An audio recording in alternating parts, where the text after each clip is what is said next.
sometimes I get help from you. It's not always me helping you. Sometimes you give me help. In fact, one of the staff people this morning helped me tremendously in reminding me of a message that Dr. Scott preached, which we all know, Psalm 84, but I needed to be reminded of that, to recognize that God doesn't say how long that valley might be, and we may be entering in. No, we are entering into a valley. Not just me, anyone who loves this country and loves the Lord. This brother here, I love what he says. I thank God always for our Second Amendment. I hope you don't mind I'm reading this to the congregation, but it made me smile and made me happy. And I'm hoping that some of you hear between the lines of what I'm reading, please. I thank God always for our Second Amendment. It is the firewall holding back the spirit of Antichrist. There are now 26 states where an American citizen does not need a permit to carry a firearm, Florida being one of the 26. Other states let you carry with a permit, making the USA citizens the largest army in the world. Wait a minute.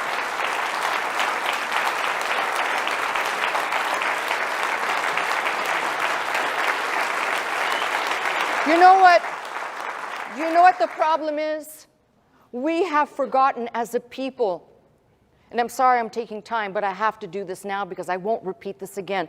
We as a people need to find the spirit of our founding fathers and of those who bucked the tide of oppressive taxes. I'm not saying be a tax evader. I'm not saying break the law. I'm not saying be a pistol-toting creep out in the street firing shots at will. And don't hurt him, by the way. Never mind. What I am saying, though, is that this brother pointed out something very profound. The people have power. And I think we forget that because we can be so pressed down by things.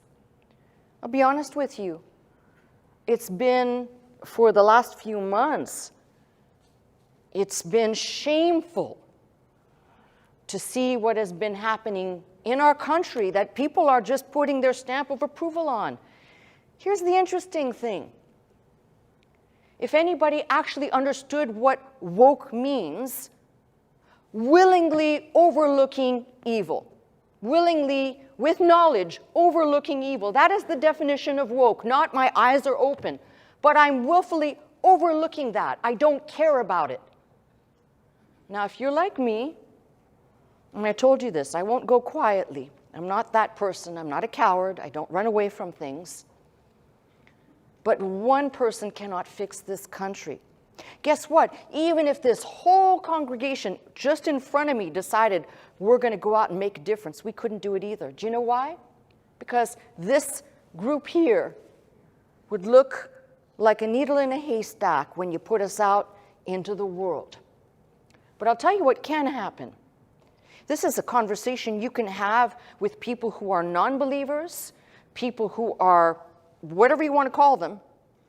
And the question is, do you care about America? Because if you care about America in this country, if you care about the fact that our children are being exposed, and let's just call it what it is, to pedophilia, pedophiles, and making it an acceptable condition in society, like everything else that's rammed down a Christian's throat, that you must accept or else you're a hater. And I'm tired of it. I'm tired, I'm sorry, but this is one meal I'm going to pass on. I'm not interested. And you can call me hate-filled, you can call me a bigot, you can call me... I am tired of people in this country letting themselves be programmed somehow that your skin color or your whatever it is you want to make yourself different as matters more than you being a proud American and standing up for our children who cannot defend themselves, standing up for the Constitution, which is parsed, and the Bill of Rights, which is parsed like a cheap newspaper rag, disrespected. And somehow, with this digital currency being implemented, it's another layer of control. Why do you think there's a push for electric vehicles and for getting rid of gas stoves. Why do you think the push is electric? Can California support everyone driving an electric vehicle by whatever the date is? Hell no! We can't even support the power grid now. But geniuses somewhere up on a hill said this is a great idea, not because it's going to save the planet, because those vehicles, do the research yourself, in 3 years from now or 5 years from now, they predict that all these electric vehicles, what they will have contributed to reducing the climate issue, which I'm sorry to tell you is not an issue, will be 0.0002. That is what your tax dollars have been spent on. Nothing. And if I'm angry, it's because I am angry. I'm angry that all of this move is to destroy, but it's also done for something else. You see, look at the rest of the world, and you will see how all the people have just kind of gone along with it. They cower at the government. They cower at the idea. Do you know what the greatest threat to the World Health Organization and the other globalists, you know what the worst threat is? Americans who have a defiant spirit, who will not comply like the rest of the world as sheeple people, who don't have a prayer and idea that the idea and the goal is to control all of us, to know all about your business, how many times you go to the bathroom, how much toilet paper you use, what food you eat, so when you get sick, they can deny you care in a hospital because you ate garbage or you couldn't afford good food. Does anybody see where this is going? I'm not a conspiracy person. I'm not a tin hat person, but I see it clearly when I read other countries are being destroyed and no one seems to be standing up to say, no, I will not do this. I will not comply. And the ones that do, oh, just take a look at our brothers and sisters to the north of us. That country, Canada, and we've got a lot of king's houses, and my sympathies to so many of the good people that live in Canada that are being incarcerated.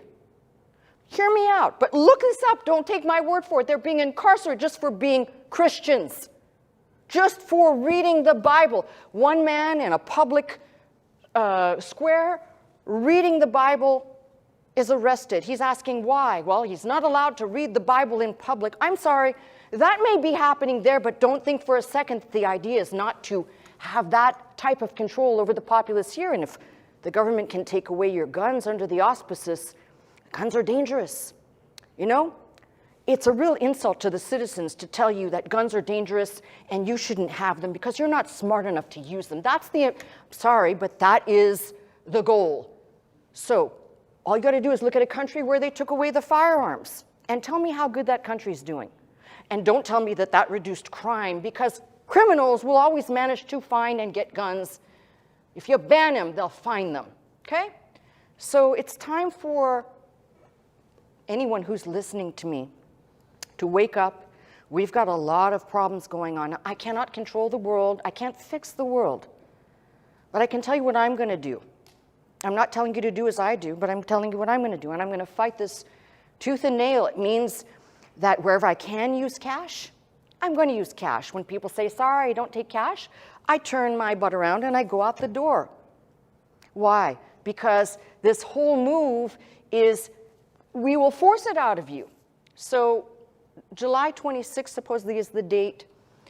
And I don't know. I can't tell you that this is certified information, but from all the sources that I've read and people who are somehow connected, this information seems pretty good. And the idea is that on July 26th, the initial recall of the American dollar will begin. So listen, I pray it doesn't happen. I pray that all the information that I've been given is wrong, okay? I pray that. But if it doesn't happen in July, it'll happen in August or September. Because we're just going to be part of, listen, all the global countries have basically backed away from using the US dollar.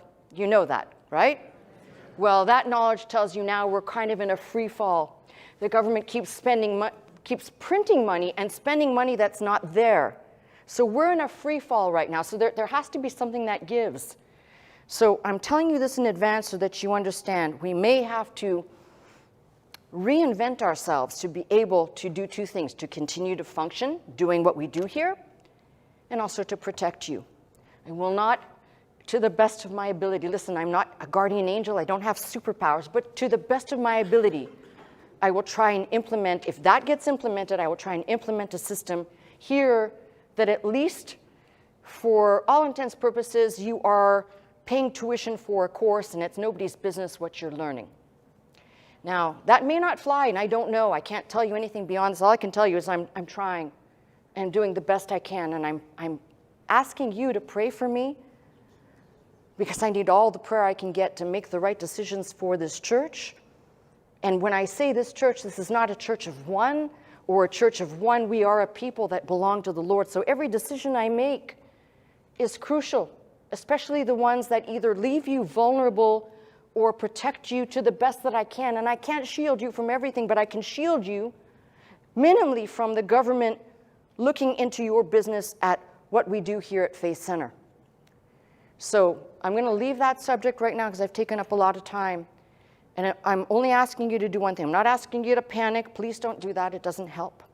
I'm not asking you to go nuts. That doesn't help either. I'm not asking you to go out and get a gun if you don't have one so you can say you belong to the greatest army on earth.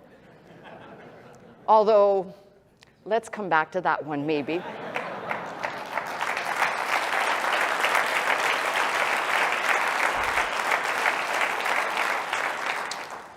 What I am asking you for, though, right now is pray for me.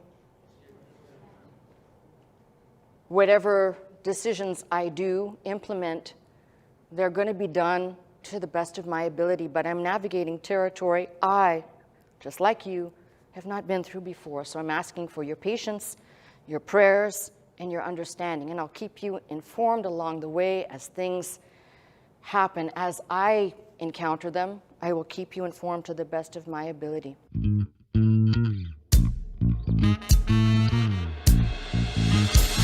into this house, magnify the Lord, lift up holy hands.